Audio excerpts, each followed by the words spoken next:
Hospital के ICU में जब झनक की सांसें थम रही थीं, उस वक्त पूरे माहौल में एक सन्नाटा था। चारों तरफ बस मशीनों की बीप की आवाजें थीं, लेकिन उन सब के बीच झनक की आंखों में केवल एक ही सपना तैर रहा था, अपनी बेटी का चेहरा देखना। उसने डॉक्टर से कहा, मुझे नहीं बचाना, मेरी बच्ची को बचा लेना। मैं चाहती हूं कि वो बिना किसी अपमान के जी सके, एक आजाद जीवन जी सके। उसकी ये बातें सुनकर वहां खड़े हर शख्स की आंखें नम हो गईं। डॉक्टर्स ने पूरा प्रयास किया, लेकिन बहुत देर हो चुकी थी।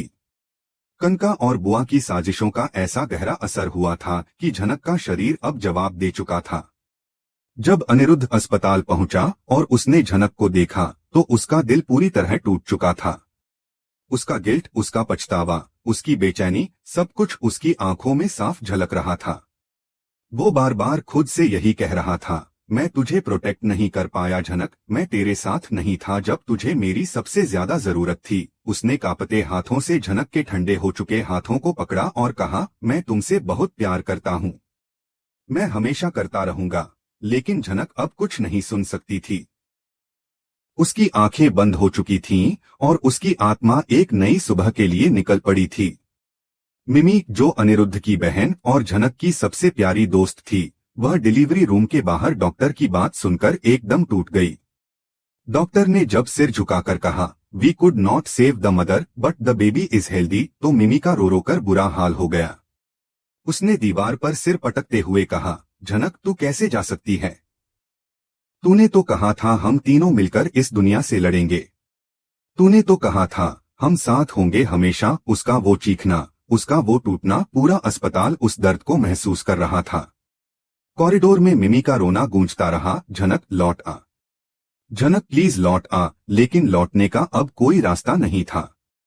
झनक एक अधूरी कहानी बनकर रह गई थी। उसकी आंखों में जो सपने थे, वो अब उसकी बेटी की आंखों में पलेंगे। लेकिन झनक की मां बनने की यह कीमत इतनी भयानक होगी, किसी ने सोचा नहीं था। उसने अपने प्राण त्याग दिए, पर अपनी बेटी को बचा लिया। परासर, जो पहले झनक को लेकर संदेह और द्वेष से भरा हुआ था, अब अपराध बोध में डूबा था। उसने शायद कभी नहीं सोचा था कि झनक इतनी निस्वार्थ हो सकती है। उसकी आंखों में ग्लानि और पश्चाताप साफ नजर आ रहे थे। वह खुद को कोस रहा था कि उसने झनक की ममता को समझा ही नहीं।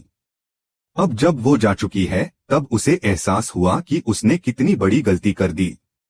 बच्ची सुरक्षित थी, डॉक्टरों ने उसे तुरंत एनआईसीयू में शिफ्ट कर दिया। उसके चारों ओर मशीनें थीं, लेकिन उसकी मासूम आंखें बंद थीं, मानो वो अभी तक उस दुनिया से जुड़ी थीं, जिससे उसकी मां आई थी। झनक ने जिस सपने के लिए अपनी जान दी, वो सपना अब उस बच्ची के रूप में जिंदा रहेगा। झनक चली गई थी, लेकिन एक नई कहानी शुरू हो गई थी, उसकी बेटी की कहानी। अनिरुद्ध बार बार झनक की ओर देखता रहा, उसका निर्जीव चेहरा, शांत आंखें और वो हल्की सी मुस्कान जो मानो कह रही हो, मैं अपनी बेटी के लिए सब कुछ छोड़ आई हूँ। उसने झनक के चेहरे पर हाथ रखा और अपने आंसुओं से उसके आंसुओं को साफ किया। उस क्षण उसने खुद से वादा किया, अब वो इस बच्ची की पूरी जिंदगी की जिम्मेदारी उठाएगा। वो उसे उस तरह की जिंदगी देगा जैसा झनक चाहती थी। मिमी ने अनिरुद्ध को गले लगाया और दोनों फूट फूट कर रो पड़े।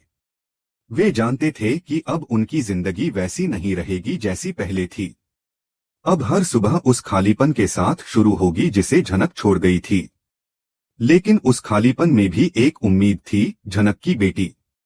झनक की मौत ने न सिर्फ एक मां को हमसे छीन लिया, बल्कि एक संघर्षशील और सच्चे प्यार को भी छीन लिया। उसकी जिंदगी में जितना दर्द था, उतनी ही मजबूती भी थी। वो टूटी नहीं, झुकी नहीं, बस आखिर तक लड़ती रही और अपनी आखिरी सांस तक अपनी बेटी के लिए जीती रही। अब यह कहानी झनक की नहीं, उसकी बेटी की होगी। एक ऐसी बच्ची की जो अपनी मां की तरह निडर होगी, जिसने अपनी पहली सांस तब ली जब उसकी मां ने आखिरी ली थी। दुनिया कहेगी झनक अब इस दुनिया में नहीं रही, लेकिन सच यह है कि झनक अब हर उस सांस में जिंदा है जो उसकी बेटी लेगी। साजिशें, दर्द, धोखे, अपमान, सब कुछ सहने के बाद भी झनक ने जो छोड़ा, वह अमूल्य था, एक नई जिंदगी। मिमी, अनिरुद्ध और अब वह नन्ही बच्ची, तीनों अब एक नई यात्रा पर निकल चुके थे। और उस यात्रा में हर मोड़ पर झनक की यादें साथ होंगी। झनक की कहानी अधूरी नहीं है, वो अब एक और रूप में पूरी होगी।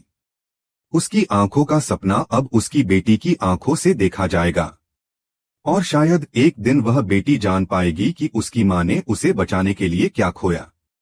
तब वो गर्व से कहेगी, मैं झनक की बेटी हूं। पराशर उस समय बिल्कुल चुप था, जैसे शब्द उसके गले में अटक गए हों। झनक का जाना उसके लिए सिर्फ एक इंसान की मौत नहीं थी, बल्कि आत्मा पर लगे उस बोझ की शुरुआत थी जो अब ताउम्र उसके साथ रहेगा। उस घर में जहां उसने झनक को अपनाया, वहीं झनक के खिलाफ इतनी घिनौनी साजिशें रची गईं, ये सोचकर उसका दिल फट रहा था। वह बार बार यही सोच रहा था, काश मैंने उसे उस जहरीले माहौल से दूर रखा होता।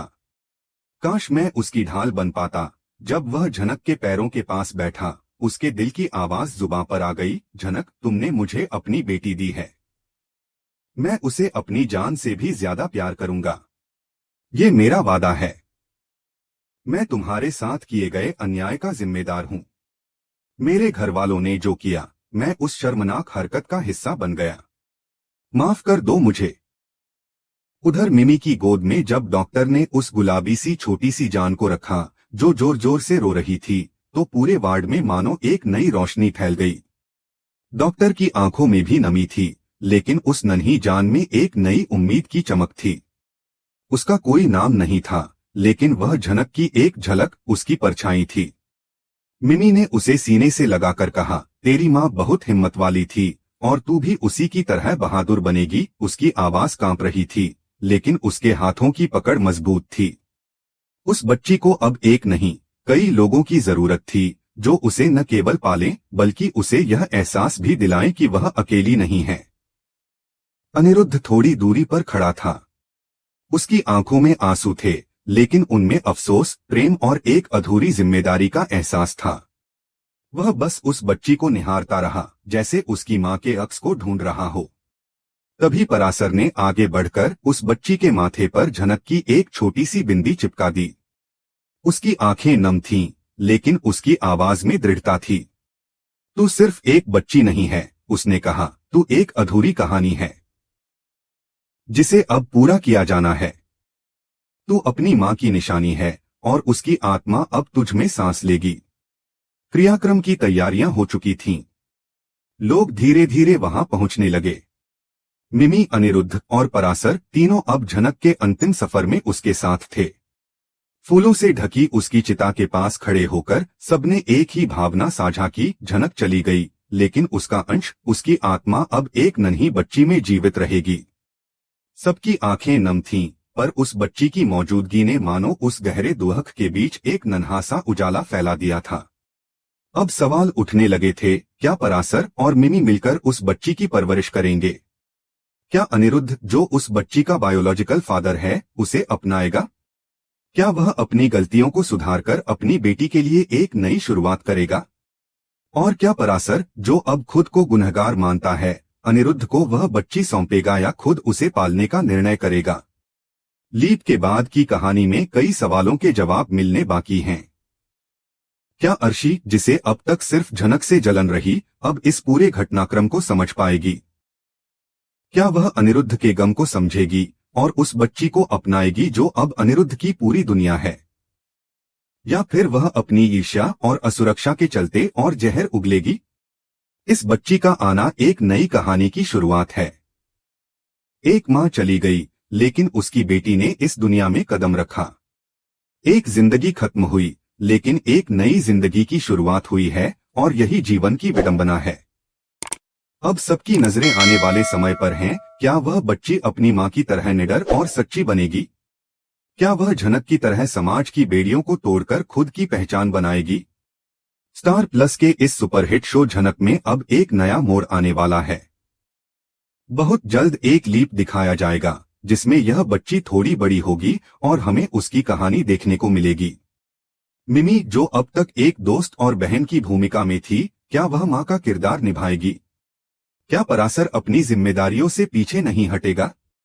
और सबसे बड़ा सवाल, क्या अनिरुद्ध अपनी बेटी के लिए वह सब कुछ करेगा जो वह झनक के लिए नहीं कर पाया? लीप के बाद की दुनिया नई होगी, किरदार बदले होंगे, हालात बदलेंगे, लेकिन झनक की छवि हर दृश्य में बनी रहेगी।